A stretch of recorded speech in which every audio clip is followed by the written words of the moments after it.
2017 primary টেটের ফল প্রকাশ কবে? পুজোর পরে পরেই অর্থাৎ অক্টোবরেই কি রেজাল্ট নাকি নভেম্বরে? নানান প্রশ্ন ঘুরপাক খাচ্ছে চাকরি প্রার্থীদের মনে। কারণ প্রায় 2 লক্ষ চাকরি প্রার্থী এই 2017 টেটের ফল প্রকাশের আশায় প্রহর গুনছেন।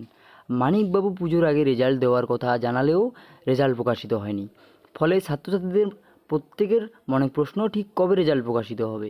এদিকে হাইকোর্ট জানিয়ে দিয়েছে 2022-এর মধ্যে আবার রাজ্যে নতুন টেট সংগঠিত করতে হবে। সেই ক্ষেত্রে 2022 প্রায় চলে আসছে। এদিকে এখনও বাকি রয়েছে 2017 এর রেজাল্ট এবং নিয়োগ সম্পন্ন করা। সেক্ষেত্রে যতদিন না 2017-র নিয়োগ সম্পূর্ণ হচ্ছে ততদিন 2022-এর টেট নেওয়া সম্ভব নয়।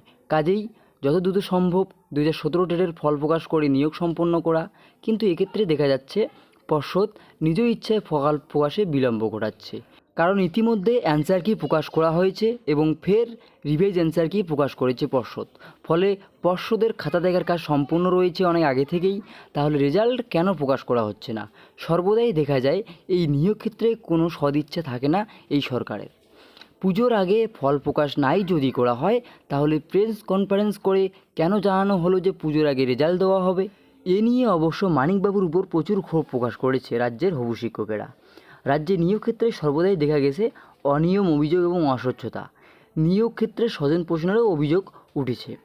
2009 সালে নিয়োগ এখনও হচ্ছে, যেখানে কিনা চাকরি প্রার্থীদের বয়স 55-56 বছর, যারা কিনা আর সবেমাত্র 2 থেকে 3 বছর চাকরি করতে পারবে। প্রতি ক্ষেত্রেই আন্দোলনে নামতে হয়েছে এই রাজ্যের চাকরি প্রার্থীদের।